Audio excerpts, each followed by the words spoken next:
As we expected, since publishing Crypto Trend we have received many questions from readers. In this edition we will answer the most common one.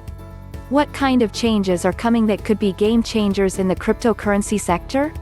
One of the biggest changes that will impact the cryptocurrency world is an alternative method of block validation called proof of stake POS.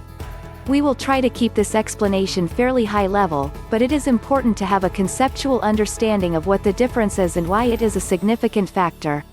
Remember that the underlying technology with digital currencies is called blockchain, and most of the current digital currencies use a validation protocol called proof of work (POW).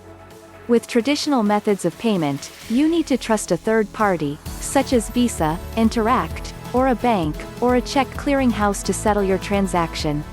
These trusted entities are centralized, meaning they keep their own private ledger which stores the transactions history and balance of each account. They will show the transactions to you, and you must agree that it is correct, or launch a dispute. Only the parties to the transaction ever see it. With Bitcoin and most other digital currencies, the ledgers are decentralized, meaning everyone on the network gets a copy, so no one has to trust a third party, such as a bank, because anyone can directly verify the information. This verification process is called distributed consensus. POW requires that work be done in order to validate a new transaction for entry on the blockchain. With cryptocurrencies, that validation is done by miners, who must solve complex algorithmic problems. As the algorithmic problems become more complex, these miners need more expensive and more powerful computers to solve the problems ahead of everyone else. Mining computers are often specialized, typically using ASIC chips, application-specific integrated circuits, which are more adept and faster at solving these difficult puzzles. Here is the process. Transactions are bundled together in a block. The miners verify that the transactions within each block are legitimate by solving the hashing algorithm puzzle, known as the proof of work problem.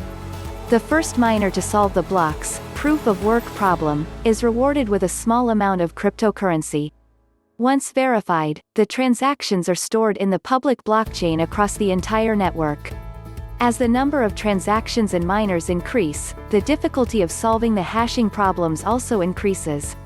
Although POW helped get blockchain and decentralized, trustless digital currencies off the ground, it has some real shortcomings, especially with the amount of electricity these miners are consuming trying to solve the proof of work problems as fast as possible. According to Digiconomist's Bitcoin Energy Consumption Index, Bitcoin miners are using more energy than 159 countries, including Ireland. As the price of each Bitcoin rises, more and more miners try to solve the problems, consuming even more energy. All of that power consumption just to validate the transactions has motivated many in the digital currency space to seek out alternative method of validating the blocks, and the leading candidate is a method called proof of stake, POS. POS is still an algorithm, and the purpose is the same as in the proof of work, but the process to reach the goal is quite different. With POS, there are no miners, but instead we have validators. POS relies on trust and the knowledge that all the people who are validating transactions have skin in the game. This way, instead of utilizing energy to answer POW puzzles, a POS validator is limited to validating a percentage of transactions that is reflective of his or her ownership stake. For instance, a validator who owns 3% of the Ether available can theoretically validate only 3% of the blocks. In POW, the chances of you solving the proof of work problem depends on how much computing power you have. With POS, it depends on how much cryptocurrency you have at stake. The higher the stake you have, the higher the chances that you solve the block. Instead of winning crypto coins, the winning validator receives transaction fees. Validators enter their stake by locking up a portion of their fund tokens.